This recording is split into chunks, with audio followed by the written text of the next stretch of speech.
दिया, इस्लाम बन जाते हैं, तो आपकी बेवकूफी नहीं है? आप क्यों नहीं हाई कोर्ट तक जाते हैं जैसे अपने घर के लिए गए? आप क्यों नहीं प्रूव करते हैं कि राम सबके हैं? आप प्रूव कीजिए। और एक आदमी अगर इस तरह से लड़ लेगा तो फिर दूसरा कभी इस तरह का वो करेगा ही नहीं। आप अपने घर से इतना प्रेम किए कि इस घर के लिए आप सुप्रीम कोर्ट तक पहुंच गए, लेकिन राम से आपने प्रेम नहीं किया, आपने कृष्ण से प्रेम नहीं किया। इसीलिए तो याहू याहू और खुदा खुदा जपने लगे, तुरंत छोड़ करके भाग गए। क्यों नहीं आपने प्रेम किया? क्यों छोड़ दिए? तो इसलिए जो धर्म परिवर्तित होते हैं ये उनकी बेवकूफी है। इतने महान ग्रंथों में पैदा लेकर के इतने महान मजहबों में, इसलिए गुरु पूर्णिमा में आप लोगों को ये सीख लेना है कि हम अपने धर्म शास्त्रों का अध्ययन करेंगे, गुरुओं का सम्मान करेंगे।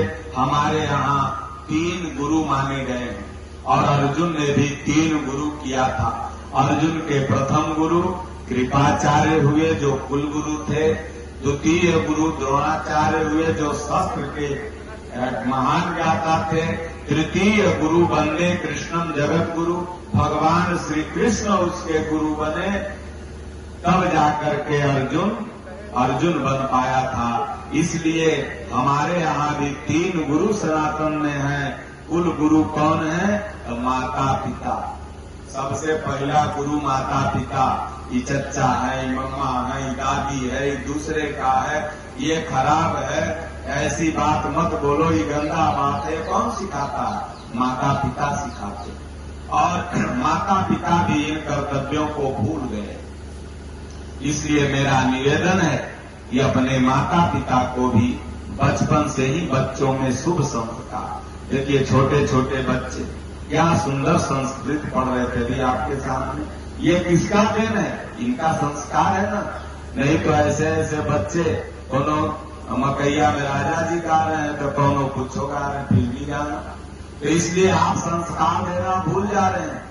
एक बच्चा था, पेंसिल चोरी करके ले आया, मम्मी खूब खुश हुई, बोले चलो 5 रुपया बचा, कम से कम होशियार है अमर बेटवा, पेंसिल चोरी करके लाया।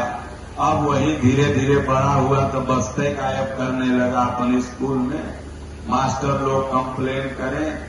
और उसके बाद धीरे धीरे बड़ा हुआ तो बैंक लूटने लगा। तब फिर पुलिस में चल गई इस रिपोर्ट। पुलिस ने कहा भाई अगर अब लूटेगा तो जिला खारिज कर देंगे इसको, जिला भर में सूद वारंट हो जाएगा। हम नहीं माना, फिर लूटा, सूद वारंट हो गया। पुलिस खोजने लगी, वो भागने चले। फिर उसको पूरे उत्तर प्रदेश में हुआ कि अब जहां मिलेगा इसको फांसी दे देना है पकड़ के सीधे। अब पकड़ा गया, फांसी का दिन सुनिश्चित हो गया। उसको कहा गया कि अच्छा ये बता तुम्हारी कोई अंतिम इच्छा? इसने कहा कि देखिए हमारी अंतिम इच्छा यही है कि हम अपने माई से एक बार मिलना चाह रहे हैं। बोले भाई हो सकता है माता से प्रेम करता हो, मिलना चाह रहा हो। माई आके खड़ी हो गई सामने, बुलाया गया। अब हाथ तो बना था, मुंह से जाके माई के अपने नतिये काट लिया। तब पुलिस वाले दौड़े, बोले अरे क्यों काटे क्यों काटे?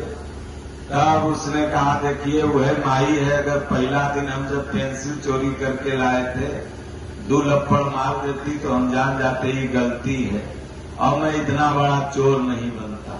लेकिन उस दिन हमारी पीठ थपथपाई और हमें लगा कि ये अच्छा कर्म है, आज मैं इतना बड़ा चोर बन गया। तो इसलिए माता पिता सर्वप्रथम जिम्मेदार हैं अपने बच्चों की भूलों। कुछ बच्चे कुसंगत में पढ़ करके भी खराब हो जाते हैं 50%। अब कुछ 50% जो बच्चे होते हैं वो माता पिता की गलतियों से खराब हो जाते हैं। इसलिए मेरा कहने का तात्पर्य है कि बच्चे कुसंगत से भी बचें और माता पिता जन्म से ही बच्चों को शुभ संस्कार प्रदान करें। गीता, रामचरितमानस, पहले देखिए आपके बापा दादा छाती पर सुला लेते थे, कृष्ण भगवान के बारे में, राम भगवान के बारे में, महापुरुषों के बारे में बताया करते थे। और अभी अगर सत्संग में आप बैठे होंगे तो कुछ बात उस समय की भी आप पहली कर रहे हैं। अपने बाबा जो बोल रहे हैं ना, हमारे दादाजी बोलते थे, ये बतिया हो, सही बाबा बोल रहे हैं। सोचिए अब आज है कि माइये बाप की फिल्म देखे से फुर्सत न है तो बेटवा कहां से बढ़िया संस्कार दे। तनी खाली समय हुआ तो कहे चलो तनी इलाहाबाद में पार्क घूमा, तनी ये नहीं कहेंगे चलो आश्रम घूमा, चलो पार्क बहुत बढ़िया बना है घूमा। तो जब पार्क लेके घूमोगे तो तोरा वृद्धाश्रम में भेज रहा तो कोई गलती नहीं है उसका। अगर उसको बताए होते शुरू से कि भाई राम जैसा बनो, तब तो समझता कि नहीं राम क्यों महान हुए। तो राम माता पिता की सेवा कर रहे थे, राम उनके आज्ञा पर चल रहे थे, तब वो कुछ सोचता और आगे बढ़ता। इसलिए मॉडर्न संस्कृति को जो आप अपनाते जा रहे हैं, यही आपकी सबसे बड़ी सनातन संस्कृति को नष्ट करने की, ये पैंट शर्ट मॉडर्न संस्कृति है, ये जूता पहन के सत्संग सुनना मॉडर्न संस्कृति है। लगे भोज में आए हैं, ये हम जैसे ही आप जनेऊ कान पर चढ़ाते हैं, जैसे ही आपको पता चल जाता मैं क्या करने बैठा हूं, जैसे ही आप जूता खोलते हैं समझ में आ जाता है मैं क्या करने बैठा हूं। ये जितना भी, जैसे ही आप अभी पूरा शरीर से वस्त्र निकाल के गमछी पहन लीजिए, लगेगा कि सो जाए, तुरंत आपको लगेगा कि मतलब इसको निकाले हम सोने के। ये हमारा जो बॉडी है बिल्कुल ऑटोमेटिक है। सोचिए एक रोबोट को चलाने के लिए, इस माइक को खड़ा करने के लिए कितना स्टैंड की जरूरत है, और हम और आप बिना स्टैंड के दौड़ रहे हैं। ये ऑटोमेटिक सेंसर नहीं तो क्या है। थोड़ा सा भी अगर जमीन डिसबैलेंस होता है तो ये सेंस कर देता है ब्रेन को, पैर अच्छा से रखो, नीचा ऊंचा है गिर जाओगे। सोचो कितना बड़ा चमत्कार, छोटा सा चमत्कार देखने के लिए बागेश्वर बाबा के यहाँ जाते हो। सबसे बड़ा चमत्कार तो तुम्हारे पास ही तुम्हारा बॉडी है। एक भी नस दब गया, पता लगा हाथे नहीं उठ रहा, ये चमत्कार नहीं तो क्या। दौड़ रहे हो, एक पुतला खड़ा करने के लिए रावण का कितना रस्सी लगाना पड़ता है चारों तरफ से, और ये पुतला दौड़ रहा है, ये चमत्कार नहीं तो क्या है। तो इसलिए वेदव्यास जी का जन्म था और चारों वेदों को अलग अलग इन्होंने किया, इसलिए इनका नाम वेदव्यास पड़ा। 4 शिष्य थे, 4 पुत्र भी थे, और वेदव्यास जी एक महान गुरु हुए जिन्होंने लिपिबद्ध परंपरा चालू किया लेखन पढ़न की।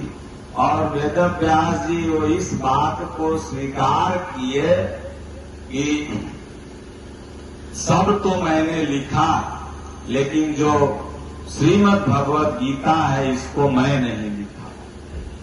एकम शास्त्रम देवकी पुत्र गीतम, एको देवो देवकी पुत्रेव, एको मंत्रस्य नामानि यानि, कर्माप्य एकम तस्य देवस्य सेवा। वो कहते हैं कि गीता सुगीता कर्तव्या किमन्येन शास्त्र विस्तरे, या स्वयं पद्य नाभस्य मुख पद्याद्विनी श्रिता। गीता सुगीता कर्तव्या किमन्ये, जब गीता जैसा कल्याणकारी कर्तव्य का बोध कराने वाला शास्त्र अगर आपके पास उपलब्ध है तो किमन्ये शास्त्र विस्तर, फिर वो खुद कह रहे कि हमारे लिखे हुए पचड़े में क्यों पढ़ रहे हो। क्यों? क्योंकि या स्वयं पद्यनाभस्य मुख पद्याद्विनी श्रिता, ये भगवान के श्री मुख से निश्चित वाणी है गीता। इसलिए अगर आप इंसान हैं, आप मनुष्य हैं, आप थोड़ा भी बहुत पढ़े लिखे हैं, या आप थोड़ा भी बहुत किसी की बात सुन के समझ सकते हैं, तो आपको अवश्य 2 श्लोक 3 श्लोक, 4 श्लोक, 5 श्लोक अर्थ सहित श्रीमद् भागवत गीता, यथार्थ गीता का प्रतिदिन अध्ययन करना चाहिए। किसी को अगर आपको गिफ्ट देना है तो बुकेट वगैरह से बढ़िया है आप उसे श्रीमद् भगवत गीता गिफ्ट करें। आप जन्मदिन घर में मनाते होंगे, आप अपने शादी का एनिवर्सरी डे घर में मनाते होंगे। इन तमाम या आप इस तरह के धार्मिक सत्संग कार्यक्रम अपने यहाँ करवाना चाहते हैं तो इधर के हमारे कृष्णदास जी हैं, इनको बुला लीजिए, सत्संग करवाइए अपने घर पर और ये गीता मंगवा लीजिए और सबको एक एक गीता जो भी लोग जुटे उनको गिफ्ट करिए तो आपका धन सार्थक है। ये नहीं कि फलाने ओझा के यहाँ चल गए, फलाने भगत के यहाँ चल गए और औरत भूख पैसु वो बाबा हैं हरसु बरम बाबा चल गए, मूली को भूत पकड़ ले है, खेल रही है, जाके 1000 बाजार खर्चा करके चलाए। आई सत्यनारायण भगवान की कथा घरे घर, सत्यनारायण भगवान की कथा है तो झूठ नारायण भगवान की कथा है। जितना ही पंडित लोग घरे घर कहते हैं ना, ये सत्यनारायण व्रत की कथा नहीं, ये झूठ नारायण व्रत की कथा है। सत्यनारायण व्रत की कथा क्या है? गीता। इसमें सत्य है भगवान कृष्ण की वाणी और सत्य है आत्मा। नर थे अर्जुन और नारायण थे भगवान, इसलिए ये गीता हुई सत्यनारायण की कथा। और सत्यनारायण की कथा ही नहीं हुई कि एक लकड़हारी था, एक लकड़हारा था और ओकरे पास कुछ नहीं था, इतना पूर्णिमा कथा सुना तो राजा बन गया। तब तो भाई भारत को कमाना खाना छोड़ के अभी है 15 पूर्णिमा कथा सुनो लोग, राजा बन जाएगा वकील साहब। नेताजी का जरूरत है वकीली यहाँ से वहाँ फूलपुर जाने का, फूलपुर आने का। तो अब एक था जो सोना विदेश से ला रहा था, किसी ने पूछा क्या है, कह दिया घास फूस है, तो घास फूस बन गया। और फिर जब इधर आया तो सत्यनारायण व्रत की कथा सुना तो फिर जाकर के सही हो गया, वो सोना बन गया। तब तक दुबई से वो सोना बैग में भर के लाद के लाओ, एयरपोर्ट पर कह दो घास फूस है, बाहर निकल के कथा सुन लो, फिर वो गोल्ड बन गया, फिर तुम राजा बन गए। सही बात। अब एक क्या था, नाव डूबी जा रही थी प्रयागराज में कुंभ में, तो वो कमेंटमेंट कर लिया कि हम अगर बच जाएंगे तो कथा सुनेंगे, हैं। तब 15 पूर्णिमा कथा सुना तो नाव उतिरा गई, सब दामाद बिटिया सब बच गए। तो भला बताओ ससुरा ऑक्सीजन टैंक लेके घुसा रहा पानी में 15 पूर्णिमा तक, यहाँ तो 15 सेकेंड में पानी में मर जाओगे। तो झूठ नारायण की कथा हुई कि नहीं हुई बताओ? सत्य जो चीज है गीता, इसको अगर नहीं सुनोगे, सत्य वस्तु है आत्मा, मिथ्या जगत प्रसार, नित्या नित्य विवेक किया, लीजय बात विचार। इसलिए पंडित जी से कहिए, पंडित जी 500 के बदल 1000 दक्षिणा ले लीजिए, लेकिन हमें वह हमारे 700 श्लोक 18 अध्याय वाली गीता सुना दीजिए, बड़ी मेहरबानी होगी। यही सत्यनारायण व्रत की कथा है। तो आपका भी कल्याण, कहत सुनत सब कर हित होई, राम कथा मुद मंगल गोई। कहता है सुनते सब का हित होगा। भगवान की कथा में इतना पावर है, इसलिए कहने वाले का भी कल्याण, सुनने वाले का भी कल्याण। अब बंद करें क्या कृष्णदास जी? उधर पूरी का भी तो कल्याण करना है। बहुत दूर दूर से आए हैं सब लोग, तो इनको गांधी तो जाना है। कहत सुनत सब कर हित होई। भगवान की कथा का कहते सुनते सब का हित है। एक कहानी के बाद इसको समापन कर दूंगा। अगर आप ही कहानी को ध्यान पूर्वक सुन लेंगे तो समझ जाएंगे कि गुरु पूर्णिमा क्या है और गुरु पूर्णिमा में आप लोग किस तरह से आपस में प्रेम से रहने का संकल्प लीजिए। एक भोलेनाथ का जैसे कृष्णदास जी बहुत सुंदर मंदिर बनाए हैं, बड़ा अच्छा लगता है दूर से देखने में। इसी तरह भोलेनाथ का बहुत सुंदर मंदिर एक भक्त बनवाया था। भोलेनाथ का रोज पूजा पाठ करता था। भोलेनाथ उस पर खुश भी रहते थे। एक दिन भोलेनाथ प्रकट हो गए। भोलेनाथ ने कहा मांग क्या चाहिए? वो कहा भोलेनाथ काल बताइए। तो भोलेनाथ ने ठीक है कल इसी समय फिर प्रकट हो जाऊंगा। गया बनिया के जैसे कागज के लिस्ट बनता वैसे इतना लंबा लिस्ट बनाया और सवेरे भांग धतूर दूध मदार सब लेके पहुंचा। चढ़ा के खूब स्तुति किया गंगा जल और भोलेनाथ खुश होके प्रकट हो गए। भोलेनाथ जल्दी खुश हो जाते हैं। धन हो भोले बाबा तेरे कौड़ी नहीं खजाने में, और तीनों लोग बसाए बस्ती में और आप बसे वीराने में। तो भोलेनाथ प्रकट हो गए। बोले मांग का चाहिए? जेबा में से जब लिस्ट निकाला तो भोलेनाथ डर गए। बोले ससुरा भस्मासुर एक बार मांग लिया, जेकरे माथा पर हाथ धर दे वह जर जाए। हमने कहा एवं मस्त तो हम ही को पछियाने लगा। पार्वती को देख के मन में ललच हो गई उसको। अभी हो लिस्ट लेके आया है लमहर, कहीं ज्यादा चीज न मांग ले। तो भोलेनाथ ने कहा देख भाई, जिसको तुम लिस्ट ये लाया है ना, इस लिस्ट में जो भी लिखा होगा तुमको दूंगा तो वो दुगुना तुम्हारे पड़ोसी को दूंगा। अगर लेना चाहते हो तो लो, नहीं लेना चाहते हो तो मत लो।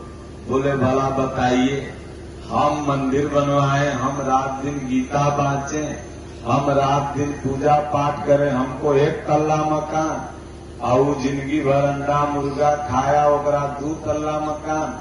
भोलेनाथ हमको नहीं चाहिए, हम बम्बई कमा लेंगे वो मंजूर है। गया तुरंत प्रयागराज, छिंकी से धरा गाड़ी चल गया बम्बई। औरत मंत्र सुन रखी थी, पूजा पाठ करते हुए जो घर में दरिद्रता हुई, कुछ खाने को नहीं था, बाल बच्चा भूखे मरने लगा। गोस्वामी जी ने लिखा है मानस में कि नहीं दरिद्र सम दुख जग माही। इस संसार में सज्जनों अगर दुख है तो सबसे बड़ा दरिद्रता। जिसके घर में शाम में आटा नहीं है उससे पूछो कि दुख क्या होता है। जिसके बच्चे बिना खाए सो जाते हैं उससे पूछो दुख क्या होता है। वो क्या दुख जानेगा, वो क्या जाने पीर पराई, जाती नहीं फटे बवाई। तो नहीं दरिद्र सम दुख जगमाही, संत मिलन सम सुख कछ नाही। और जब संत मिल जाएं इससे बड़ा सुख इस संसार में कुछ नहीं है। अब भैया साधु के मिलने कौन सुख है? आपका 50-100 रुपया चलिए जाएगा, आप करें सुख है? नहीं, ये आत्मिक सुख प्रदान करते हैं भगवान की चर्चा।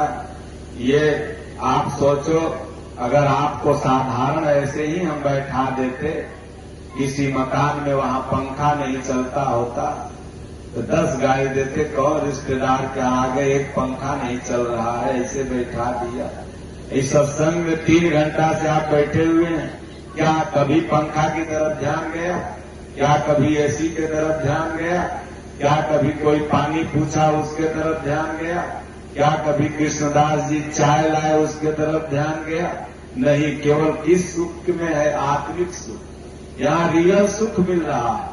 और अगर यही एकांत में बैठ जाते तो खाली बस यही जाता कि अबरी गया है प्लेट तो हो सकता है पकौड़ी बन के आवे, फिर वो अबरी गया तो हो सके चाय बन के आ जाए, फिर सोचते कि चलो भाई अब पूरी आएगा बन के, उधर ध्यान रहता है।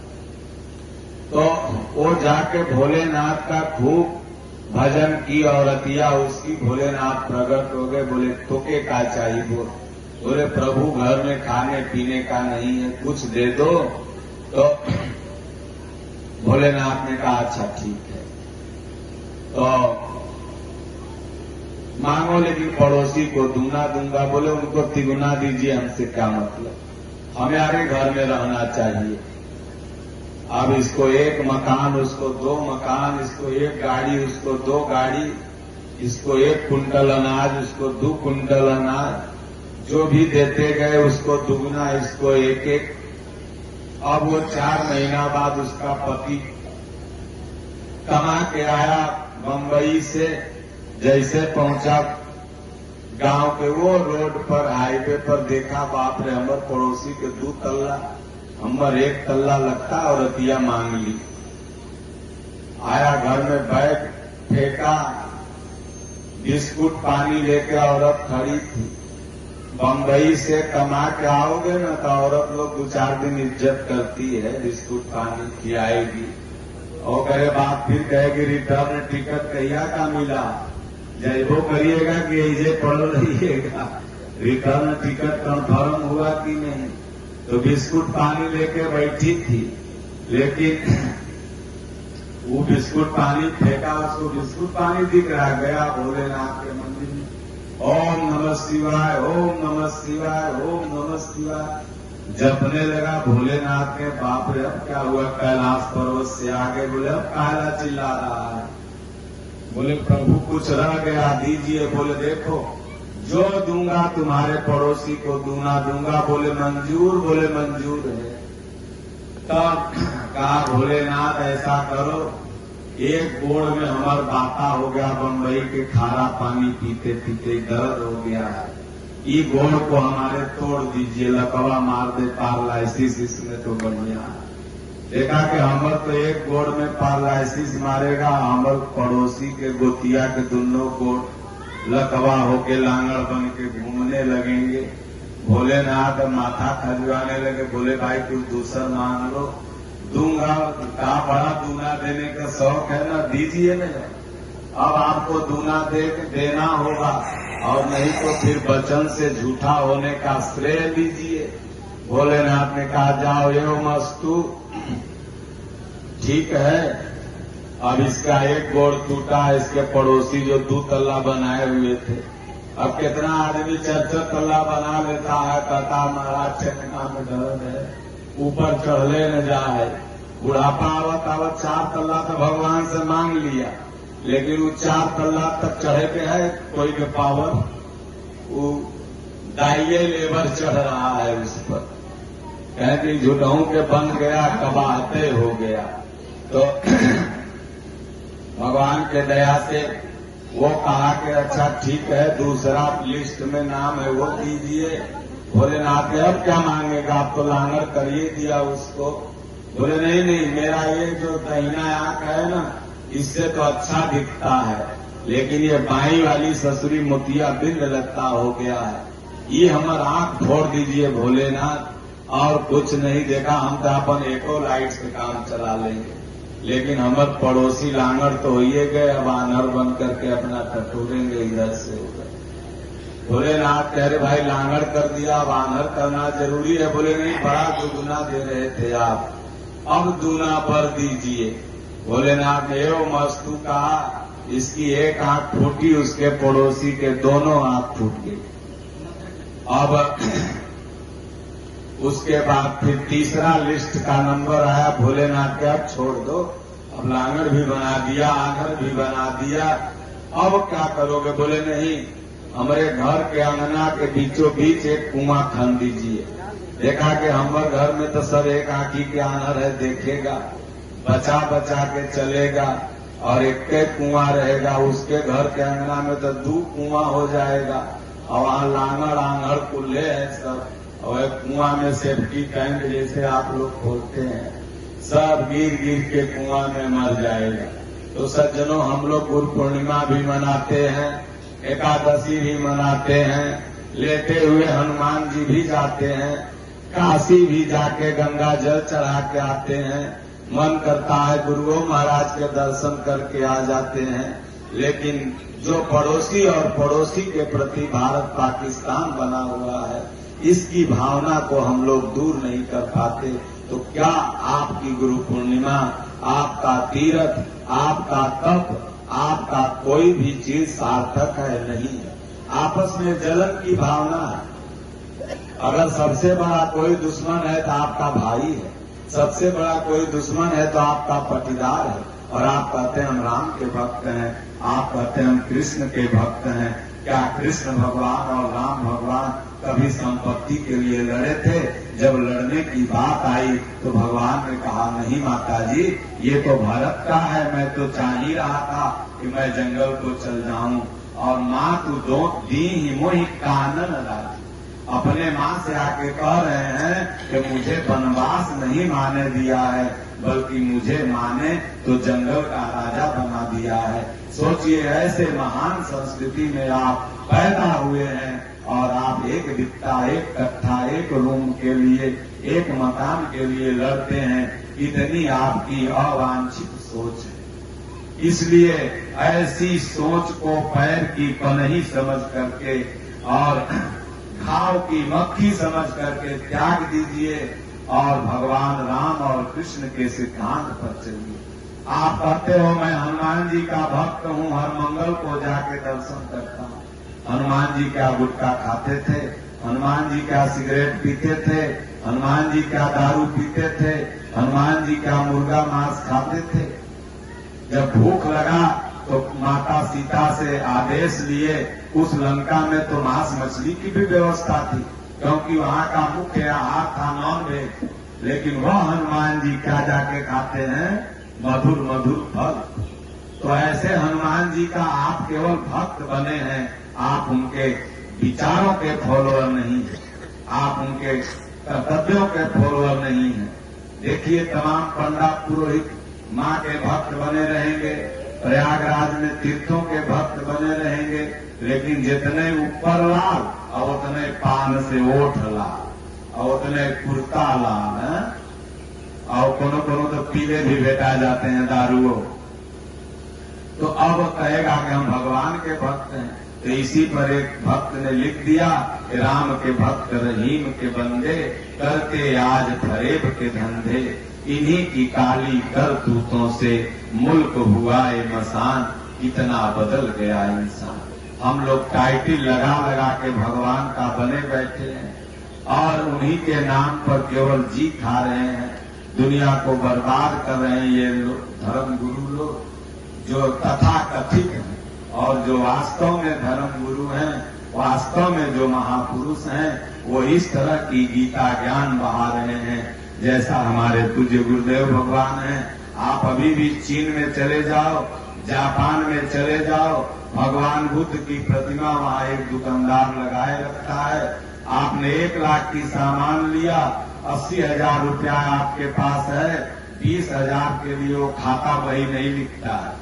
केवल भगवान बुद्ध की प्रतिमा के सामने अंग्रेजी में कहवाएगा गॉड प्रॉमिस, मतलब ये 20,000 में लाके दे दूंगा।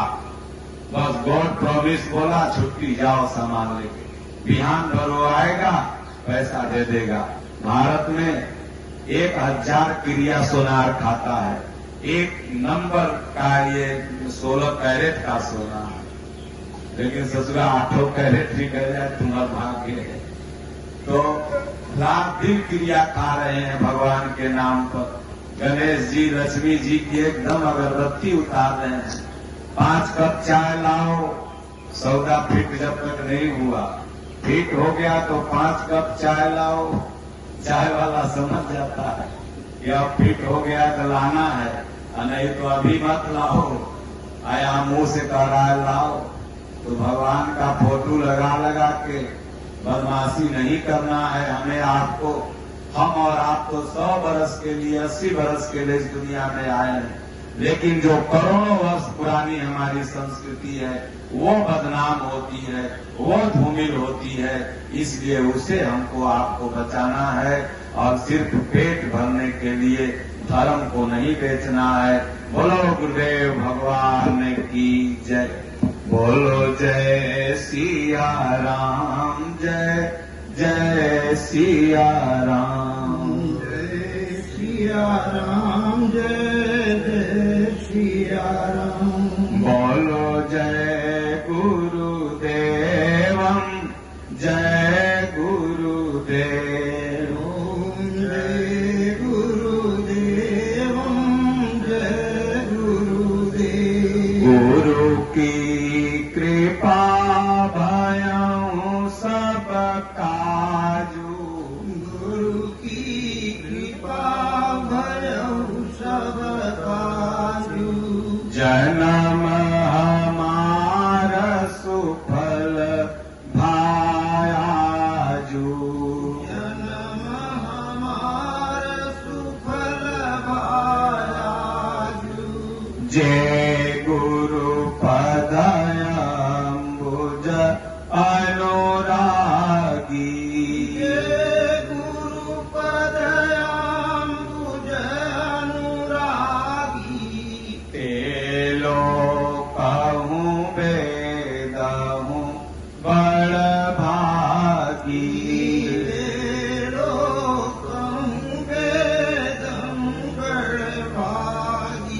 पापी हूँ जाकर नाम सुमिरी है।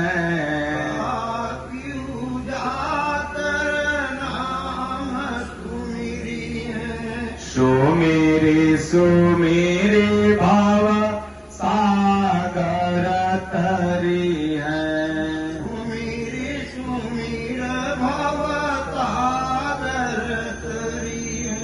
कलि जुग केवल नाम आधारा।